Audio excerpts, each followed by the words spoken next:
So, everybody, this is the Jeskidding podcast where sometimes I say things that might offend you and I didn't mean them. So I go, I was just kidding, just kidding. And then sometimes I say things that make you think, and it was just kidding.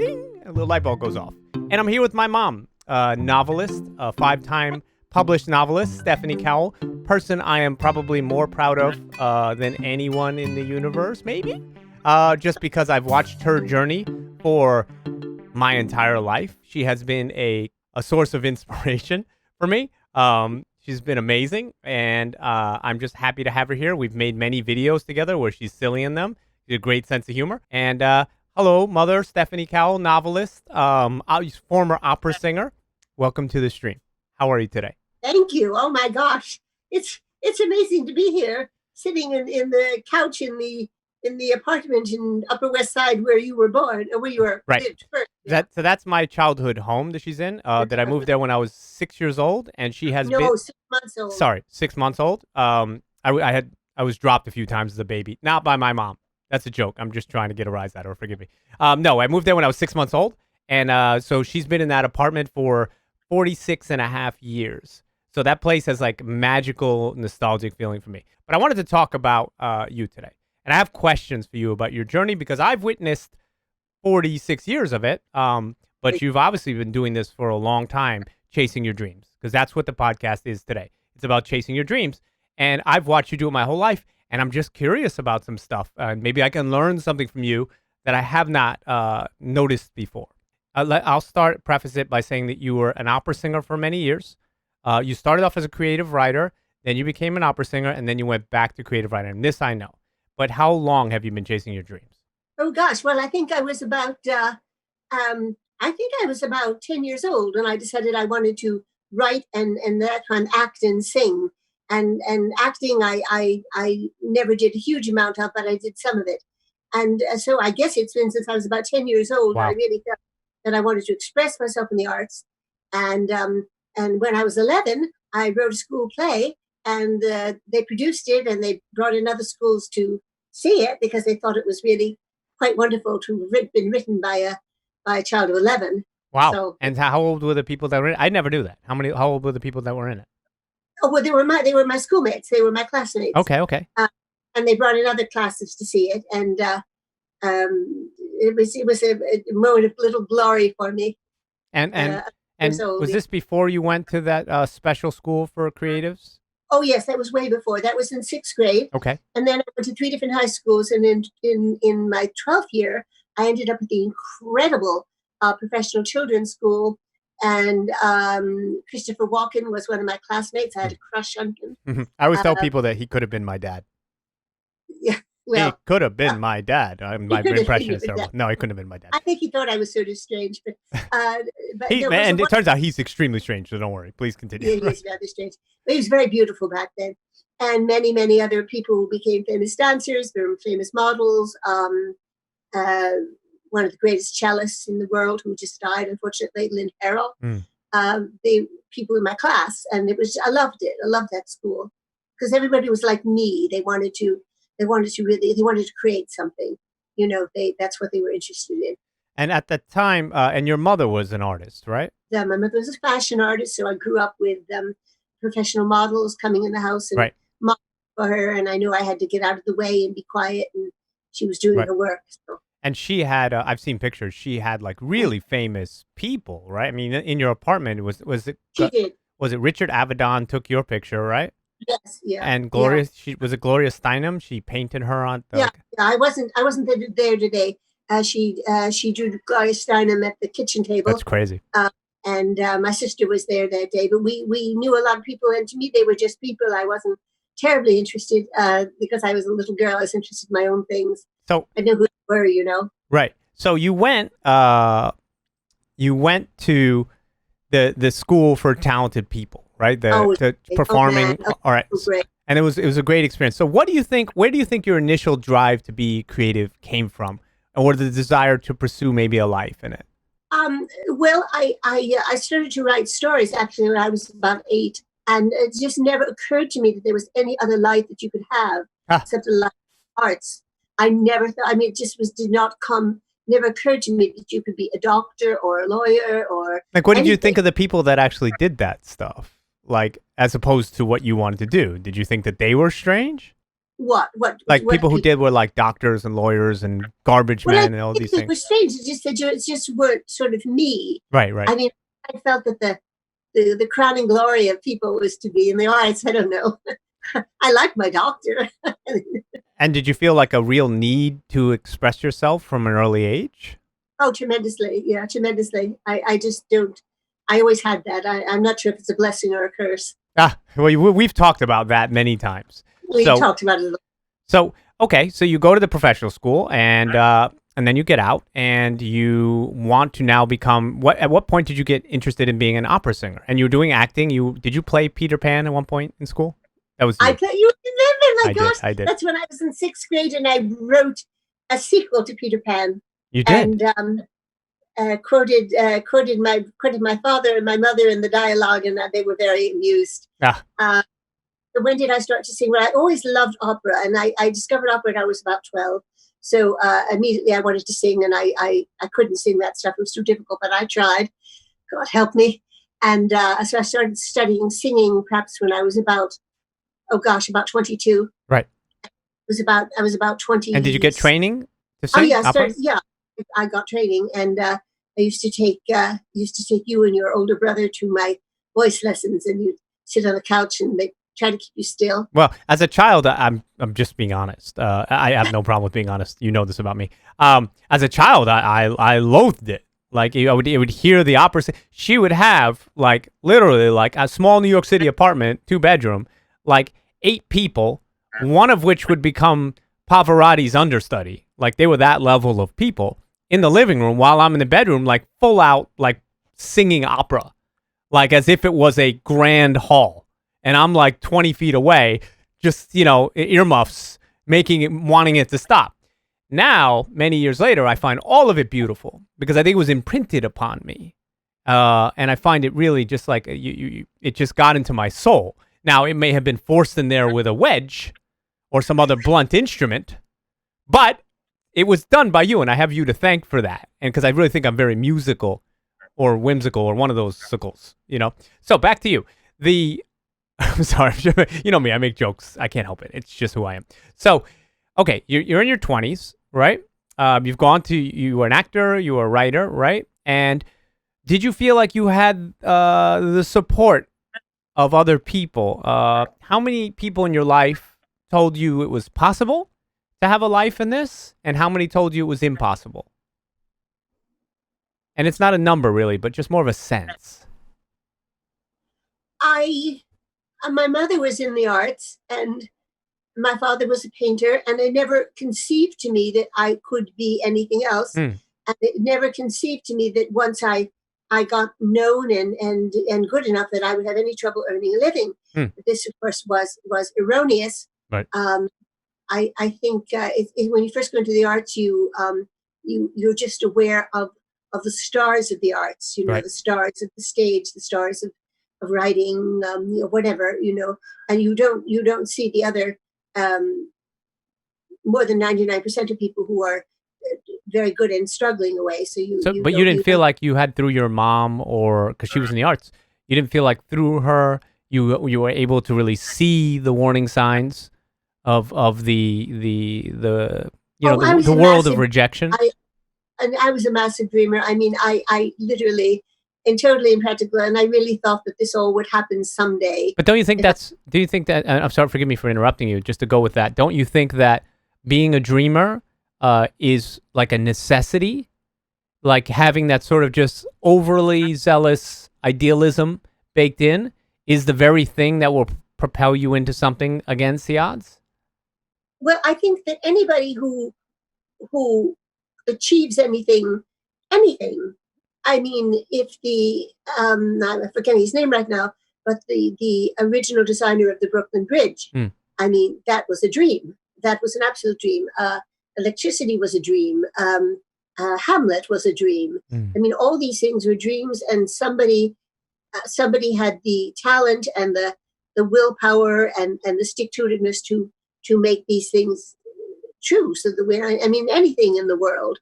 is something that is first dreamed up by someone. We've just To do it. right. I agree with that completely. I have two quick questions from my chat room because this is live on Twitch. First one was, did you ever have stage fright? Oh yeah. Yeah. Do you still get it? Yeah. I remember. Oh my gosh! I remember going on in the first time I sang with a full orchestra, and I sang a role called Gilda in a big opera called Rigoletto, and I was about to go out and sing my big aria, and everybody waits for this piece of music, you know. And I heard the introduction from the orchestra pit, and if there was anyone in sight, I could have paid to go out and sing that aria for me. I would have. I was absolutely, but I was trained enough, so when I can still feel how I felt then. And that I heard that, and then I had to walk out and open my mouth and sing the first lines. It was a terrifying moment. Yeah, I still feel like, oh my gosh. So, second question was, would you call those people dreamers, people who dream the Brooklyn Bridge and dream the other things, or optimists? Well, you can have a dream, but you've got to be an optimist to put that dream in place and say, listen, I can do this. You know, I can see that this would be a much better idea than a ferry, and this is actually how I'm going to do it. And he did it in ways that had not been done before. I think it was at the time the longest suspension bridge or something like that. And it's a combination of having a vision and then having optimism and stubbornness to stick through and see your vision through. That's a very interesting word that you chose. What? Stubbornness. Because you kind of have to, right? I mean, you kind of have to have this, like, when the world presents you with evidence that says you shouldn't be doing something, right? And you're being told by actual things that are happening, things like rejection. You have to have, wouldn't you agree, like a real stubbornness to say, no, I disagree. I'm going to do this anyway. Yeah, I mean, I look back in the first years of my, when I switched to writing, which is all the story, it took me 7 years to get something accepted. I kept getting almost accepted. And which was this for? It was very, very hard to, I don't know, looking back. You said your first story? I'm sorry, I don't mean to interrupt you. What, can you clarify? Your first story, you said? 7 years? My first novel. Your first novel. Okay, we'll get to that because it's a little later in your journey, because you've done so many cool things, and I think all of them have. And you don't think that, because what's interesting about you is you are like the most humble, brilliant person I've ever met. Like, even look at her face. She can't even like she laughs. She's the most humble, brilliant person that you'll ever meet. This is my mom. For anybody that's joining late, Novelist, 5 books published. First got published at the age of 50, right? After a lifetime of trying, and had done 5 since, and has another 12 that are ready to go. And she is more drive and more ambition and more stubborn creativity of anybody I've ever met. And look at how humble she is about it. She's like, oh, me, little old me. It's hilarious. So, okay. So getting back to your 20s, right? You're in your 20s. You're singing now. You get trained. You want to be an opera singer. How did you think? You thought it would work, right? You thought you would figure it out and be able to be a star in that. Would you agree? I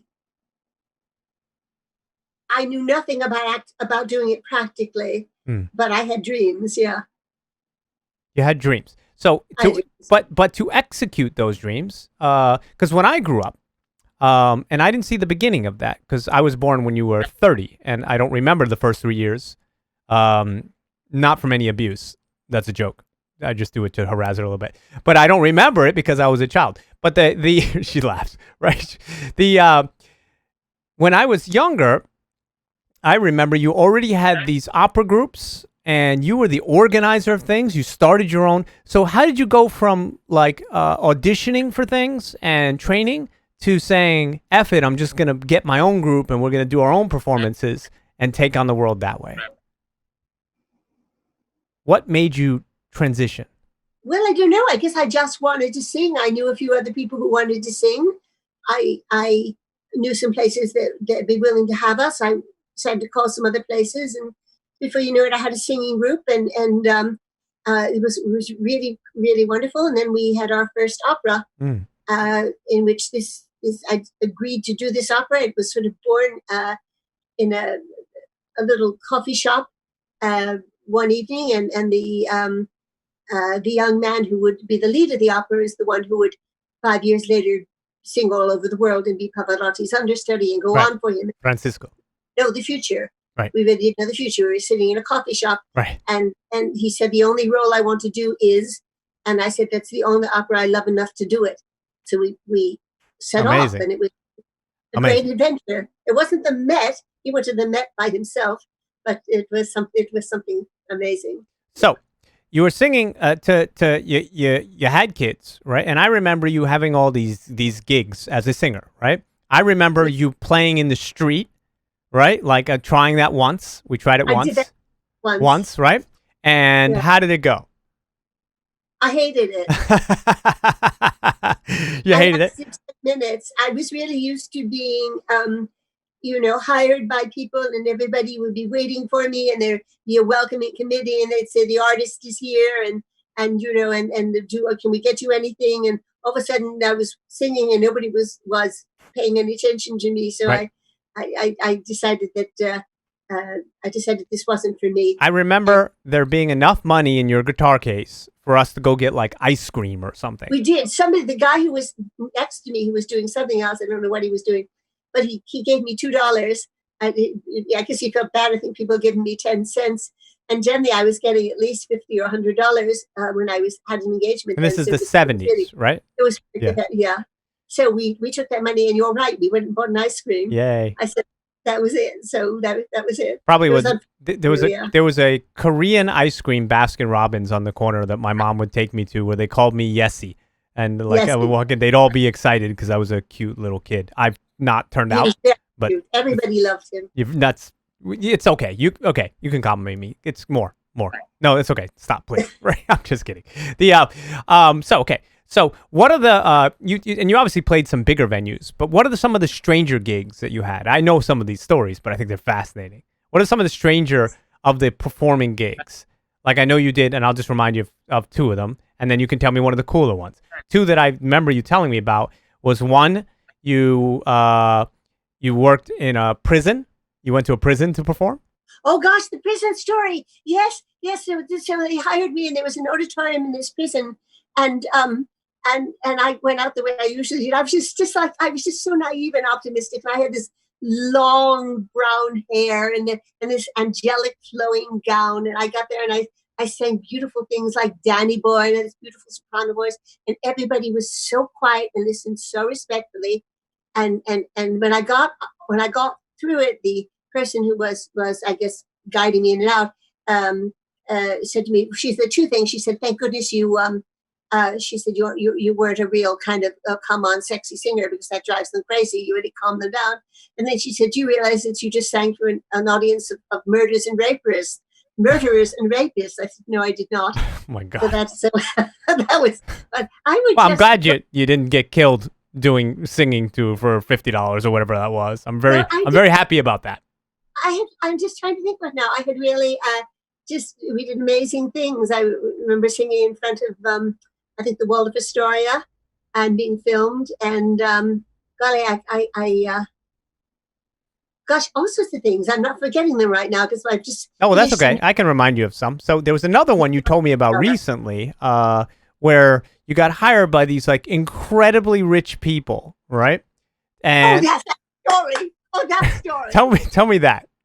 Okay, so somehow I got written up in the Times about, it was called Balladeer for Hire. I was called a balladeer, and this very rich. And by the way, I'm mentioned in that article, right? Where they say, and you have two sons. One wants to be a race car driver, and the other wants to be a filmmaker. And that was me at 5 years old. Please continue. Oh my God! Yeah, really? Yeah. So at 5 years old, I knew what I wanted to do. Oh, yeah. No, so she hired me, and of course I had like all my friends, I had a trained opera. I was singing with a guitar at that point, and she hired me to sing for her her guests as they were having dinner. And people who even go to the opera don't really realize how loud a trained voice is up close. So I sang for a little bit, and she came up to me and she said, "Dear," she said, "your voice is very lovely, but it's awfully big. Could you sing a little softer?" I said, "Okay." So I sang softer, and she came up to me. She said, "Dear," she really did say "dear." She said, "Dear, your voice is just still awfully big. Would you please go and sing in the other room, and they'll can hear you?" So I said, "Okay." So she came to me and she said, "Dear," she said, "your voice, I'm sorry, your voice is beautiful. It's just too big. Can you go out and sing in the hallway?" So there I was outside the apartment door in this big, long, elegant hallway and singing away. And people would open the elevator would open. And they sort of look at me, you know. And I by that time, I started laughing so hard. I was going to hardly sing. And then she came out to me and she said, "Dear, your voice is still too loud. Could you just play the guitar?" Oh my God. "I'm a singer. I'm not much of a guitarist. You know, I just do chords and a little arpeggios." And she said, "No, that's her idea. That's fine. That's fine." So I sat and I did, you know, G major, A major. Oh my God. You know, Yeah, Ma, you're very lucky that I was not around for this, because you know what would have happened, right? I would have went up to this lady and said, and she said to me, "Dear, that's enough. That's enough." And she took me in and she gave me a lot of money. I think that's I got good. $200 for that. Good. And a $50 tip. And this was back like 30 years ago. No, that's nice. At least she treated you well, because if she didn't, I couldn't stop laughing. She treated me beautifully. Oh, that's nice. But That's I nice. was laughing so hard I was doubled over. I thought I was going to have to go up to this lady in my brain and say, "Dear, can you go yourself?" Because I would have. Right? I'm sure she was very lovely. And I understand. Yeah. I sang for a jeweler in his jewelry store. And when we sang the 12 Days of Christmas, and, you know, there's a part of it that says 5 gold rings. And when I got to the 5 gold rings part, he ran into his safe and brought up this huge thing of very expensive rings and went running around putting them under everybody's noses. And I again tried very hard not to laugh. So I'm going to tell these stories up one day. We had an incredible. So you don't obviously you're not trained to sing like you used to, right? It's been many years since you did that. It's been many years. Oh, I'm totally. I can't do it anymore. You can't do it anymore. But I will say, I'm going to put you on the spot and just give me a quick 5 golden rings. Many years later. Oh God, I don't know if it's going to come out at all. Okay. Doesn't matter. 5 golden rings. Yay. Yay. Beautiful. You still got it. You still got it. Still got it. Okay. So you have kids, right? How does this change? And actually, you have kids, and so I want to ask you how that changed your creative outlook on life, how you can still chase your dreams, right? But you have kids, and we're going to get to that. But I want to ask you about the song that you wrote about me and my brother. Oh, God, there's a lot of them. Which one? The famous "My Brother is a Bum." Oh, gosh, yes. Do you remember any of it? I do, perfectly. Okay, give us a second, because my brother, he was a bum. If you're out there, you're a bum. No, he's not a bum. He's a wonderful man. He has 2 kids. He's amazing. But when we were kids, we were just, you know, you like kids do, you know? So she wrote a song about us, and she came to my school and sang it for all the little kids, because she was a freelance singer, so people would hire her to do this. So give me just a quick bar of or whatever of "My Brother's a Bum." The words were I can't remember the melody right now. Wait, I'm mixing it up with another thing. If you start singing "Ave Maria," I'm gonna know you took that copyright. Right? You know what I mean? No, I'm mixing it up with "My Brother is a Bum" goes, "My brother is a bum." I don't know how to sing. Yes. We'll come back to it. We'll come back to it. Yeah. I'm trying to make it. Listen. With the other one, with the other one about my mother always says no, because I've been quoting that. I've got the famous mother. Did you have ever seen? Whenever I want something, all she says to me, "No, we can't afford it. No, we're much too late." If there's one word in the dictionary that I really hate, it's no, no, no, no, no, no, no, no, no, no, no, no, no. And I've been singing that a lot because every time I want to go out of the house and do something rash, my sons say, "No, no, no. Be smart. Be smart." But she is. She's terrific. I'm banking on that. If you just give me a second. How does it go? My brother is a bum. I don't know. That's all I got. Don't worry about it. Let's move on. I want to ask you about take your brain in this direction. Second verse is I left it. Oh yes, it starts. I left a candy bar on my desk. Now I've got it. I left a candy Oh, you bar have to sing it. Sorry, it's not acceptable. I left a candy bar on my desk. I thought it would be all right. But when I came at home from school, someone had taken a bite. My brother is a bum, etc. Take that, you bum. If you're out there, you know who you are. No, he's great. So that's amazing, Mom. Bravo, bravo. So, okay. So you're in your 20s. You have kids, right? So this changes your journey, right? Of obviously, because you have kids to feed. And, my father was that's another episode, but he was a photographer of like all the famous events in the history and like legendary photos. But it was like their livelihoods were erratic because both of them worked in one capacity of the arts or the other. So you were much more taking care of the kids for a while. So how did you transition? What made you stop singing, and how did you transition from that to writing? Well, after I got divorced from Jesse's father, and I suddenly found myself, for various reasons, the sole support of my two boys, who were then, what were you, 9 and 12, or I was 7, 10 and 13, 7 and 10, 7 and 10. Well, I don't remember how old we were, but anyway. So and the amount of money I made as a singer, was a very nice part-time income. As a supplementary income. It was probably about $10,000 a year, and that was like 30 years ago or something like that. So I decided it's more than I make right now. I'm just kidding. Keep going. Sorry. So I decided I had to get an office job, and so I got an office job, and then my voice was too tired to sing, and I really realized I couldn't go. I had to go to the work every day. I couldn't go running around to sing, and jobs in Vermont and jobs in Pennsylvania, right. and and everything like that. And so I decided that I just should stop singing, and that was really hard. That was hard because I gave up the opera group. We were going to try to do it off Broadway. But anyway, I gave up singing, and I started to write. What opera Italian to English, that started me. So that started you translating an opera. Yeah, translating the opera. And that did that remind you of like something from your past of the enjoyment of writing? Yeah, I'd written a lot when I was a teenager, and I got 3 things published. I won a couple of national prizes for young writers. And so you had missed writing all those years, you think?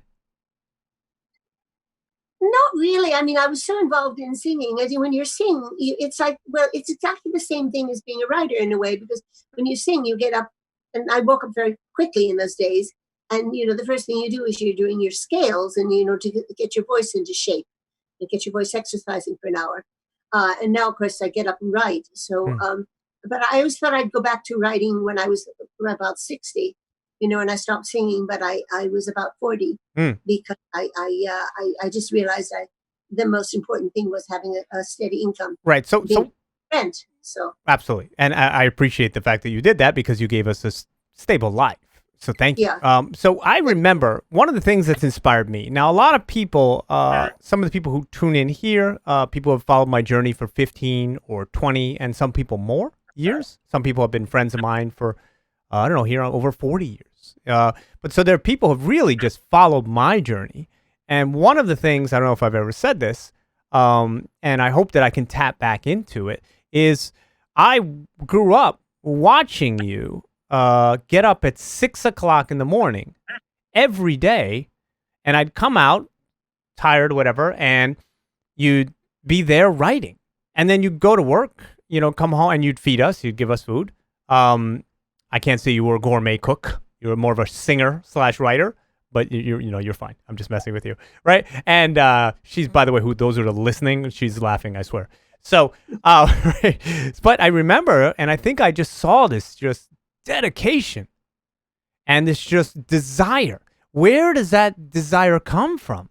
Like, if you were working full-time job, taking care of 2 kids on your own, how did you have the strength and the passion?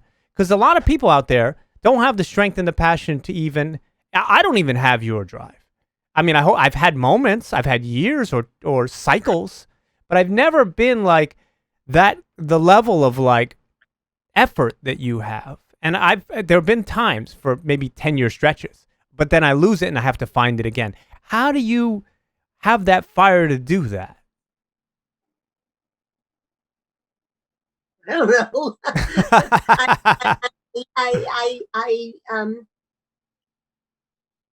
I had a book which I loved, and the when I stopped singing, I think the creative energy had to go into somewhere, and so these characters began to come to me, and then another one came to me, and it became almost important in his life to get that story down and to get that story read by people. And it was a long journey. Believe me, it was very difficult. I don't know. Looking back now, I don't know if I don't think I'd have the courage anymore. But I don't know. Maybe but you're still doing it. You're still doing it. When it comes to that, but I don't have my day job anymore. I mean, I'm retired. But the courage. I think. Do you feel that you're a person? I'm not saying this to be insulting at all. I think this comes with being an artist, because I do this all the time. You second guess yourself. You second guess how you feel. You go through ups and downs with this thing. Have you always felt that way? Where you're just second guessing myself. I mean, I'm doing it. I've just finished another novel about Monet. My first one did quite decently. Right, it's still selling after what, 7 years, 6 years, 10 years, yeah. Still selling. Yeah, here and in Europe. Yeah, so it's I'm very fortunate. But it's what I'm saying. I mean, I think the intensity, his intensity to do something was phenomenal. He went through very, very hard times, and I think you have to really, for some reason, that thing, whatever that thing is that you want to do, whether it's grow a garden or write poetry or I don't make statues or whatever you want to build bridges, whatever you want to do, that desire has to be stronger than anybody else's no. And I had 6 or 7 years of not totally no's, almost, and then it wouldn't go through. It was very hard. It was I got very nervous. I mean, it was really not. But I grew up watching this, and for you. but I also was like, we were cheering for you. Oh, like, you were you. Oh my God! Like, I mean, at least I can say internally. It's hard to remember what I would do externally, but I mean, this is like the lessons I learned watching you. Like when I was in college, everybody was like, I want to party, I want to drink. I was a machine. I never stopped making movies. I never stopped talking about them. That's all I did. And I would drive, girlfriends at the time insane, because like they were like playing second fiddle to the thing that I wanted to do, because I was so passionate. And I used to say to myself, if my mom can get up at 6 a.m. for all those years, I can do this. I can like glean that by watching you. It's great. So, okay, so you're writing, you're doing this thing, you're in your 40s, you're getting all these no's, like a ton. And I remember you getting all the rejection letters and being upset and wanting to find an agent. And there was a moment for my mother. There was a moment that really was very defining for me and you. And we actually saw this picture again later, which was my mother got accepted to Oxford University's like writing scholarship, not for like a college, but like a program that you had to win your way in. Summer program. Right, a summer program. But it was for you, it was like it was like this huge acceptance as a writer, right? Would you say? Well, it wasn't, I don't know. I was, yeah, I guess so, because I wasn't published yet. Right. But speaking at the conference I was then writing novels that were set in the time of Shakespeare. And speaking at the conference was the greatest living expert on that period. And we had been corresponding. And who was that? And I got to meet him. A.L. Rouse? Together, and it was great. He may not be known now, but he was the greatest at the time. He was very great in America too. He was A.L. Rouse, right? Yeah, okay, A.L. Rouse. I remember, my God. Of course. And became your mentor for many years, right? Yeah, I had 2 great mentors, him and Madeline, yeah. So, okay, and we'll talk about Madeline in a second. So he became your mentor in some ways that you met at this amazing conference of which you've made some lifelong friends from, and we just saw the picture of it. So when I was a kid, her getting accepted, and my God, my mother never went to college. and she's the smartest person you ever met. She must have read 10,000 books, and she studies now to this day, learning Italian, learning this, learning that. She's very self-taught, but I think you always wanted to go to college, right? I did. It's unfortunate. My mom had troubles, and I had to leave home when I was 18, and so I had to go to work as kind of a secretary or clerk or something to support myself. And so I didn't go to college. I just kept writing and right. kept producing. Well, that. So you don't remember, but that's why the Oxford thing was such a big deal, because you didn't go to college, and this was like your acceptance into that, as I recall it. But it's years later. So moving on from that and saying, so you're in your 40s, you're getting rejected over and over and over and over, and then you get another mentor, in addition to A.L. Rouse, which was the foremost historian, this and that. And who was your second mentor? Madeline L'Engle. Okay, so Madeline L'Engle, for those that don't know, wrote A Wrinkle in Time. Now, mind you, we're covering my mother's journey here, and my mother's journey starts off from a famous artist as a mother, not, at her time as a fashion designer, illustrator, and being photographed by Richard Avedon and having Gloria Steinem in the kitchen, right? Then goes on to go to school with Christopher Walken, right? Then goes on to start singing and sings with the guy who become a world-renowned opera singer under Pavarotti, right? Then goes on to writing when now she's, working with Madeline L'Engle, who wrote A Wrinkle in Time, one of the best-selling sci-fi books of all time. So you've just like the talent that you have and the determination, I really think drove you to be around these people. You know what I'm saying? And them to you. So she started mentoring you because you took a class of hers, right, at first? Yeah, I took a class of hers, and I had read that she'd had a terribly difficult journey getting published. She had 7 years. So she took 7 years. Wow, okay. Yeah, and she could get nothing published. And then Wrinkle in Time was refused by every publisher. She finally got one. And so I said, I have to meet this woman with this kind of determination. So I did. And I read something in her class, and she said, it's so beautiful. And I said, with my heart in my mouth, would you read my novel? And she said, yes. Oh, wow. And so she landed a big novel, and she loved it. And when I finally came out, she sent me flowers, and she wrote something on the cover, and was lovely. It was a wonderful journey. So that she wrote a bunch of novels, and I remember when my mother was 50 finally, after doing it for 10 years and for singing this and that, she finally got published. Magic. Was it magic? It was amazing. It was just amazing. I mean, my editor, for the first day after I heard, I stayed home in bed. I couldn't move. Oh. And somebody banged on the door and said, we've got flowers for you. And I said, I'm not expecting any, go away, and I was just such a mess. They said, these flowers are for you, and they were from Madeline. Oh, wow. I didn't know that. Yeah, it was just amazing. And golly, all sorts of incredibly wonderful. Then my editor took me to lunch and the Algonquin, which is a very famous writers' hotel. And I was too nervous to eat a single thing. Wow. It was just a magic journey. Really, it just was incredible. And I got my picture in People magazine. Yeah, I remember. I have it somewhere. I still have it. Somewhere. Yeah, I still have it. And got a bunch of a photographer, and I got our picture made. And that's a whole nother story for another episode. That's a very funny story. We told that on some former other thing that I've done with her. Okay. So you got your picture out, and then you start fighting to get this scene, and this was Nicholas Cook. My mother was a real historian for England, and it was set there, and so and you got a little money, not a lot of money, but a little money, right? Enough to be like, oh, I'm a paid writer, and my books. And it was a very prestigious. It was W.W. Norton, I think, prestigious. Yeah. Of course. And I have a story for you years later. I blame you a little bit, but we'll laugh about that in a second. So. Okay, really, really quickly. When I went to California, I'm trying to decide which school to go to.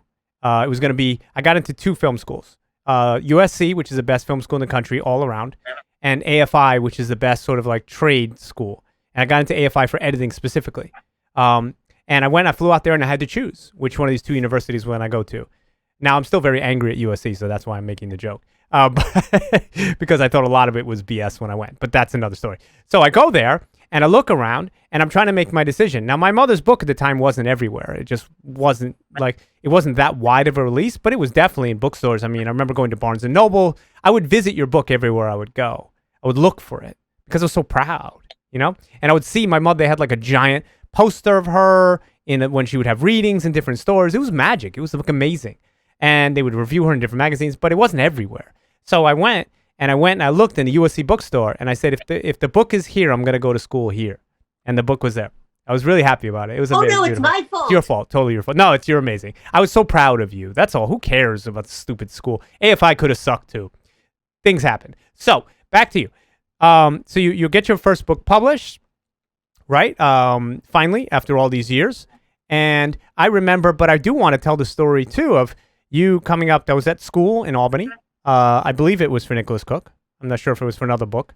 And God, that horrible thing. Right. Horrible. You come up to Albany, and I'm like really proud. You're going to have a reading there, and they've got you up front. Tell us what happened. Oh, my golly. Well, And you had big readings in New York, too. Let's say at the flagship Barnes & Noble, and all your friends, like 100 people showed up, and it was crowded. You see, unless you are a big nationally known writer, there aren't too many of them, you really cannot get people to a reading in a place where they don't know you. So Jesse came with a friend, and that was all. And nobody came, and they had no microphone because they were not used to reading. So I tried to shout over the coffee shop, and I saw all these people coming in, and instead of coming to me, they were heading to the back of the store. So I finally said to the manager, where are all these people going? They're not. She said, "Oh, Spot the dog is giving a reading today." Ladies and gentlemen, Spot the dog. Okay? I was outdone by a dog. Not even a real one. I cursed. F that dog. F that dog. Stupid Spot. Jesse had to take me out for an ice cream sundae. I did. I probably got you the ice cream that you bought me from the change from the guitar all those years ago. I had to pay you back for that ice cream. Okay. So, but you were, but we cheered you up. I mean, but that's like the thing is like people think that you get published, you get the red carpet rolls out, and you're made, and you're People magazine, and you're a success. You're done. Mission accomplished. Is that the truth? No. So, okay. That's a very simple answer. It's very, very succinct. All right. Why isn't it the truth? Like, what is the real reality to all of this? Because the reality is, at that time there were only 50,000 books published a year. Right. In America. Now there are nearly 2 million. So the market is with the self-publishing totally flooded. But even back then, there's a lot of books for people to choose from, and it's hard to get your book known by the people who love it the most. So you may sell. I think I sold 10,000 copies, right? Which is considered fairly modest. But some books only sell 600 copies. But it's not. And some books you have to pay people to see your book. Yes, that's the norm now. You have to pay people. No, I know. I've always been paid. I've never had to pay. Well, there's nothing wrong with that either. It's just the system itself. Well, it's not. It's just that there's too many. It's just like there's too many actors. Right. I understand. It's very hard to get an exceptional talent known. Or maybe there's a lot of exceptional talents. I don't know, but you really think that just because this major house believes in you and people printed your people printed a picture and you got rave reviews in the newspaper, you think that that's going to really, what it's going to give you, or what it fortunately did give me, which was quite lovely, is that 10,000 people or libraries or somebody actually spent their money and chose to buy my book. And many of them wrote to me. I had very, very moving letters. We didn't have email back then. It was all letters. And that's really moving. I mean, that's really moving that I got into the lives of many, many people. Do you find that me about Nicholas right. many years later? And do you find that when you're having moments where you feel bad about some of the either rejections, or you can't get a book to go through the pipeline, or you're struggling with bringing the voice to a place that will break that barrier for the next thing, do you find that those letters that just come in have meaning for you? Because for me, I've done projects online for 15 years, and I still get emails even people in the chat room today are from 15 years ago, still with me, still like saying you can do it and saying we like what you do. Those people make such a difference to my brain itself in my ability to have the courage to face my thing. Do you feel the same way? Oh, sure. I mean, sometimes in the very worst moments when I feel like I got this email from someone I've never heard of, and this, you don't know me, but I live in da da da da, and then I have found your work, and I just adore your work, and or people occasionally people have sent me presents, little necklaces, or somebody did a beautiful Chanel scarf Oh, for wow. me, or uh, it's really kind of amazing what you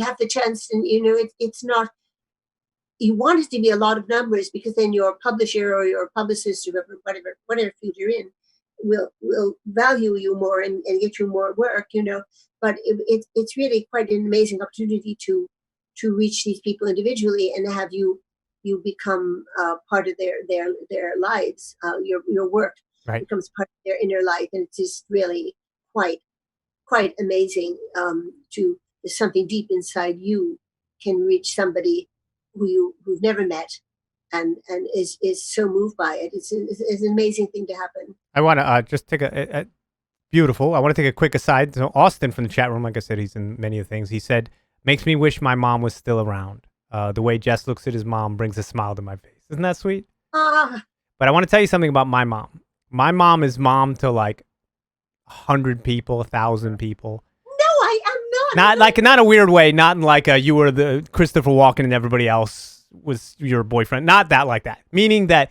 you are, you take people in to your heart. I mean, when we were kids, some of my brother's friends would live with us. I mean, but you take people in. Like, there are people in this chat room who have stayed with you. And Austin, if you're ever in New York, I'm sure my mom would be second, third, or fourth mom to you for a weekend. She's lovely like that. All of my friends think of her like that because she's a caring soul.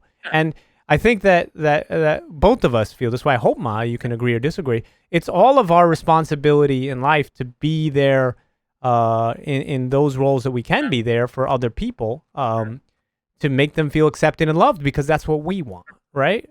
I mean, Yeah, deep down, both of us probably feel very, we want more love shined on us because they're dark moments, right? You have dark moments, don't you? I do. Yeah, Yeah, me too. Me too. And how do you and I work? was called up Jesse. Well, but because we know what the other person's going through, right? But you have Yeah, other friends. You have many friends that you rely on. So do your people that are on the journey with you, because one of the things I want to make sure that's clear within this is that chasing your dreams is hard. And it's not just hard in the sense of, and it depends on what you want to do, of course, what your dream is. It's not just hard in the sense of like the actual accomplishment. It's mentally hard because it will challenge you. And then it's it won't, mentally hard. right? It will not be the thing that you thought it was. It turns out not to be. It's another thing.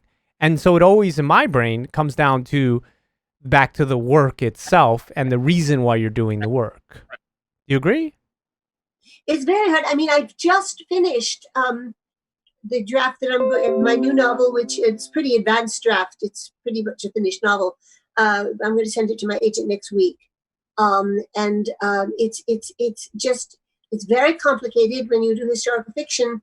You're not only doing a novel, or as you do a movie with a plot and everything. And when you're doing a historical novel, you're doing everything. You're doing the plot, the characters, the research, the scenery. You're the makeup artist. You're the wardrobe Right. lady, or everything, or the lighting person. It's all done in your words, and Right. it's with a tremendous amount of research.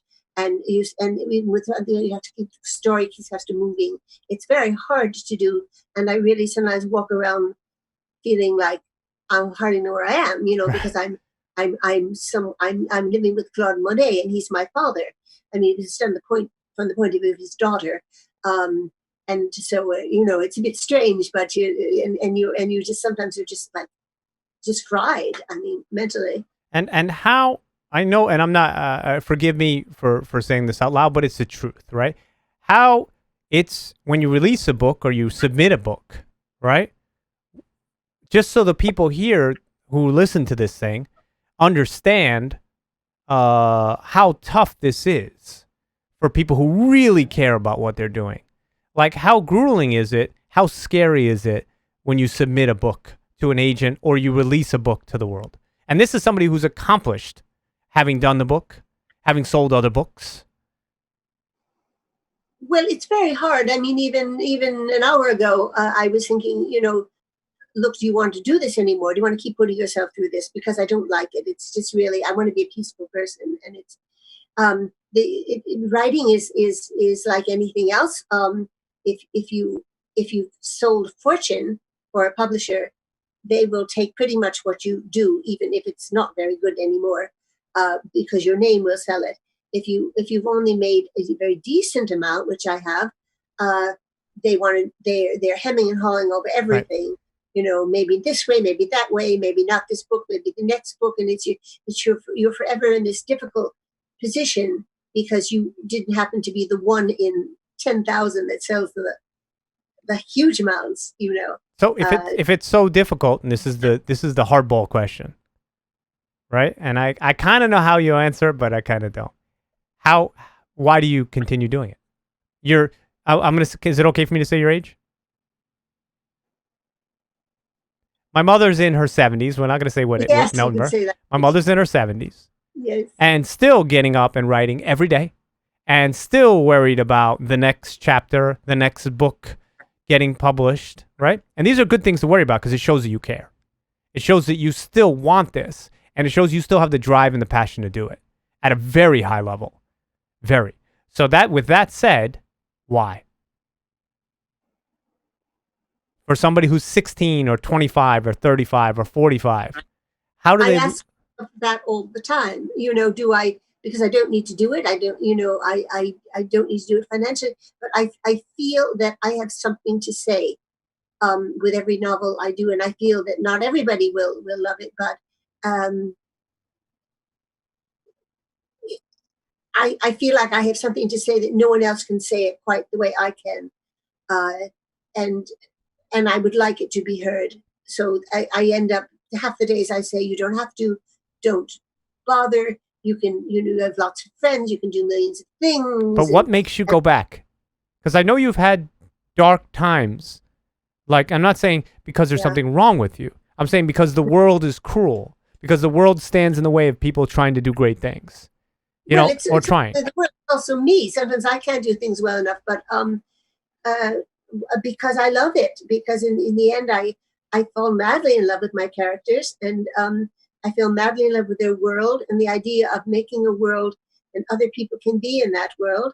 I went for this novel. I went to the place where Monet had his Monet Monet. Yeah. had his house in Giverny in France, and I spent a week there. And I walked through those rooms, and I said something happened in those rooms. It wasn't just perfectly arranged. There were people yelling at one another and mad at one another and loving one another, and kids running through. And Monet was not just a great artist, he was a pain in the neck, and his grandkids adored him and they jumped into his arms. We've got pictures of that. I mean, they just adored him. There he was with grandpa.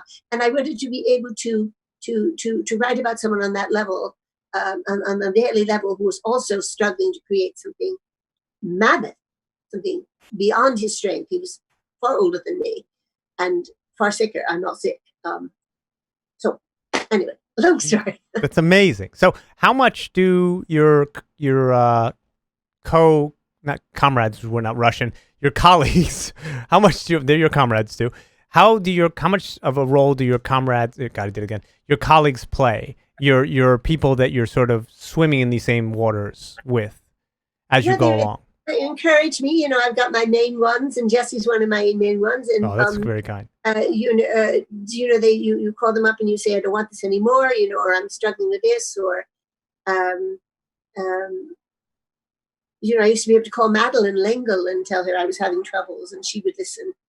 I miss her.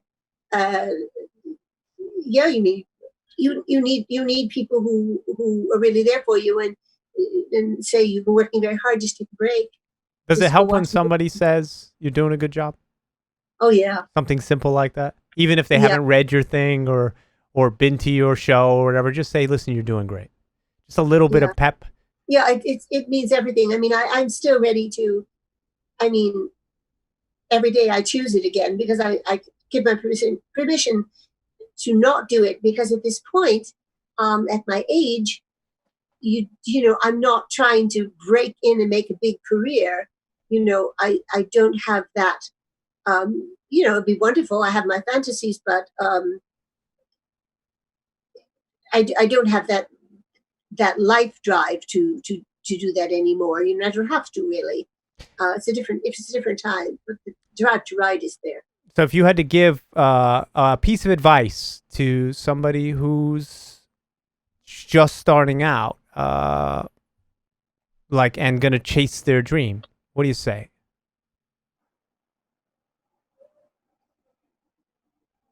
Definitely follow your dream, but know that you probably won't earn a living at it if it's in the arts. You know, your chances are that you won't, but you might do some wonderful things and you'll be happier for it. Okay. I think that we all link our dreams, especially dreams in the arts, with material reward. Uh, we all assume if we can do one, we'll get the other, and it's still I'm not still able to reconcile that. It's hard for me. You've watched me, right? In my Yes. forgive the narcissistic question, but Oh, have you we watched? haven't talked about you. Talk about you. No, but it's interesting for me to hear from you. You've watched me on my journey, right, making films, and you've been there for every step, and you've supported every single thing I've ever done. And you're so supportive, and you're always there to answer the phone and be that little fill my cup moment, because that's what we need, right? So I deeply appreciate you for that. But the question is, how has it been to watch my artistic journey for the last 25 years? What impact does that have on you, and what do you think?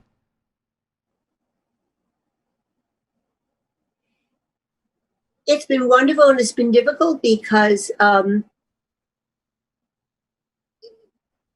I'm rooting for you more than I am for me, and I don't know specifically how to help you except to give you encouragement.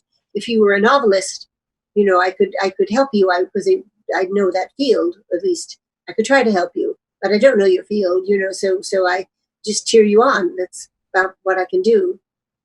If I was untalented, would you still cheer me on? No, I Wow, mean, I that's tried to let you amazing. down. Today. You'd let me down gently. Oh my God, that's amazing. What an amazing answer. But it's realistic. It's honest, right? Because you want to be you're part of your kindness, even though you're very nice, is you are direct, and that's great. And I had people come to me. I've had writers submit things, you know, I judge for a contest or something like that, and I say to myself, my gosh, these people absolutely have no gift.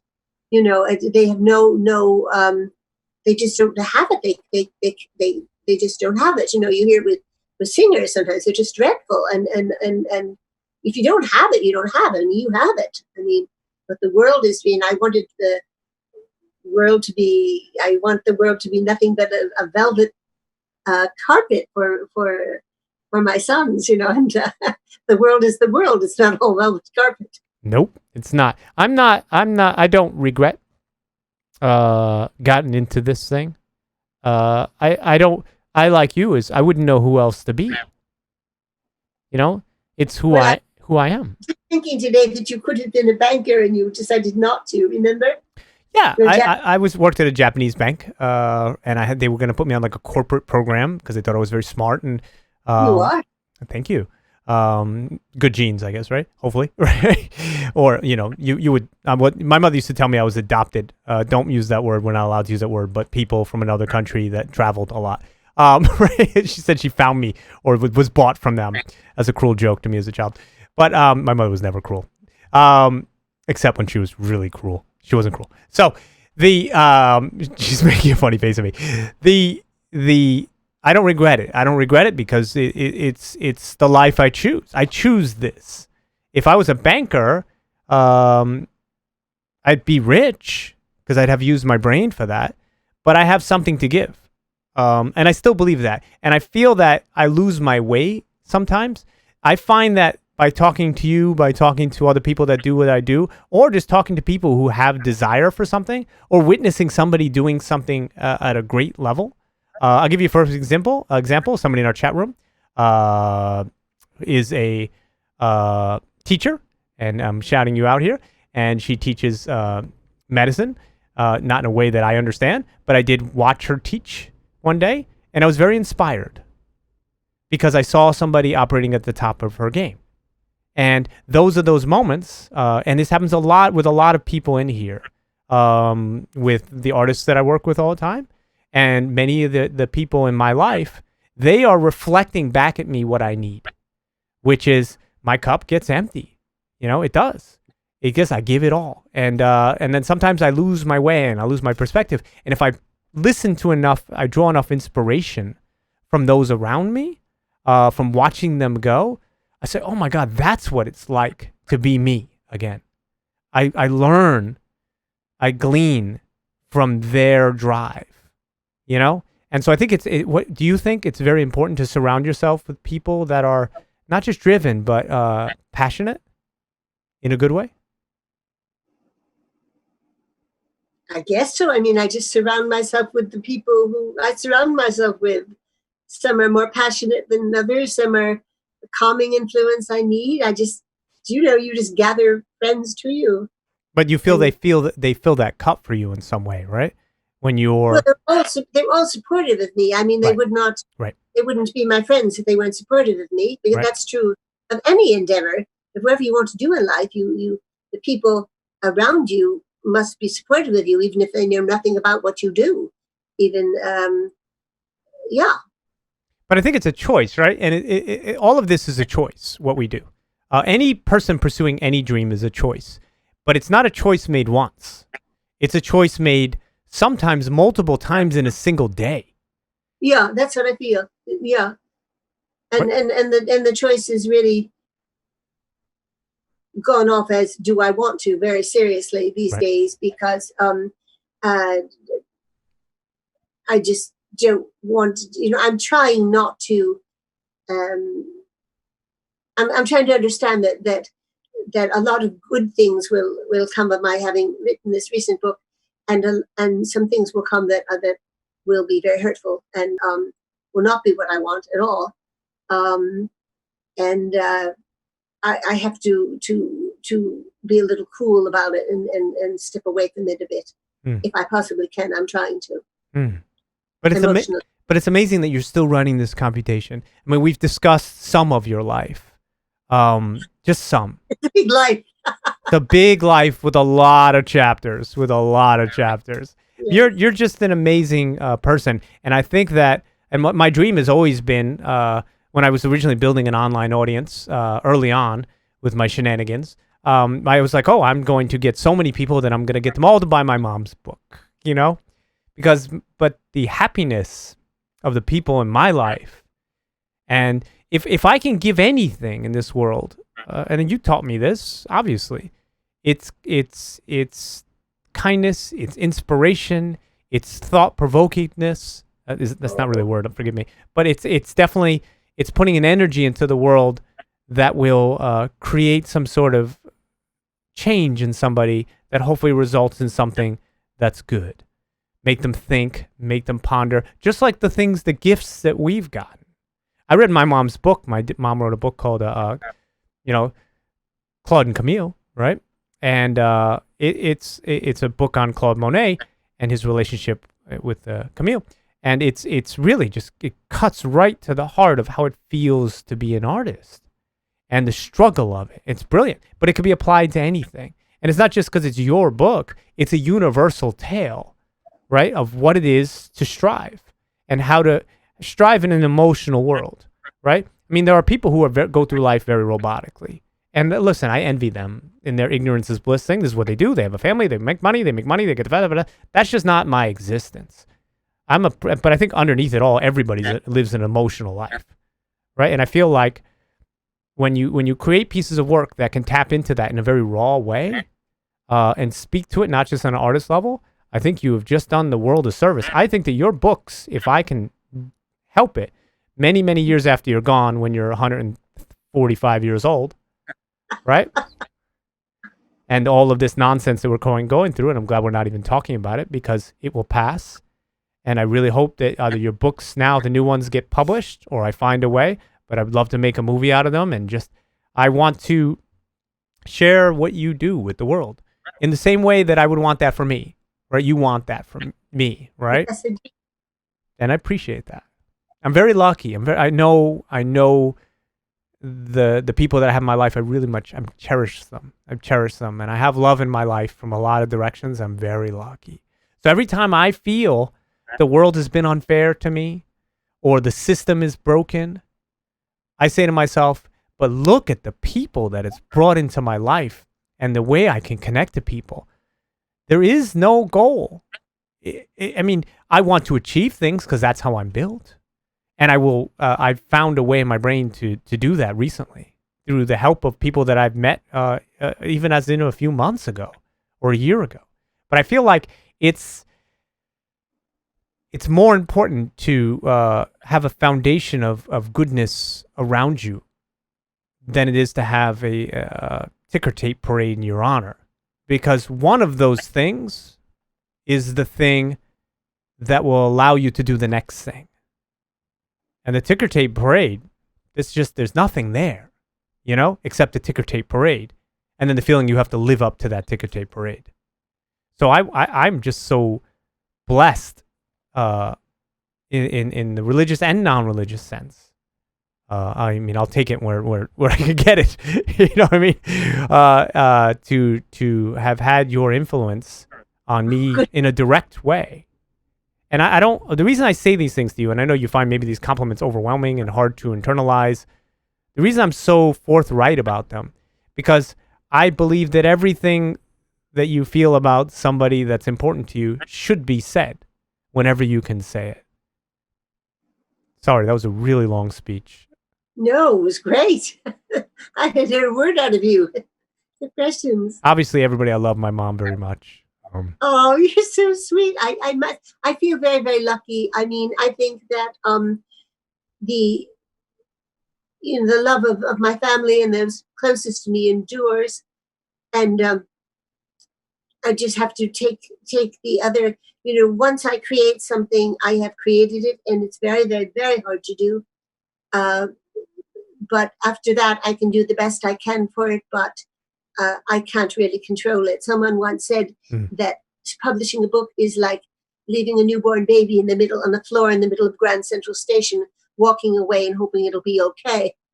And I think this is pretty much what it feels like. So that is very, very, a bunch of totally unknowns from day to day, whereas I can always feel the solid love of the people I love most. My sons around me, and that's really the bedrock. The rest just comes and goes. You're chosen to be the star speaker here.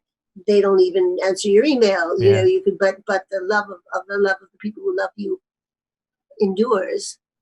So I'm very proud of you. I'm very proud of the creative journey that you're taking. Does anybody from the chat room have any questions or input or feedback? And in the meantime, I want my mother on call, don't hate me, to just sing a few bars of Ave Maria. She'll hate me for it, but she's here. I don't know if I can do that anymore, Jesse. Really? Is that a tough one for you? Close the window so nobody has to hear me. Okay. See, she said she couldn't do it, and then she immediately closed the window. What? Do you know what somebody 25 or 30 years out of training sounds like? Also, I'm older and my vocal cords are not strong, but I'll try. Okay, Please now, do. Don't hate me. Please do. No, I celebrate you, even in your effort, because even in your, to be so beautiful. This is what I did every day for an hour or two. Every day was train those muscles. It's very much in your muscles. Okay, I'm gonna try this. Ave Maria,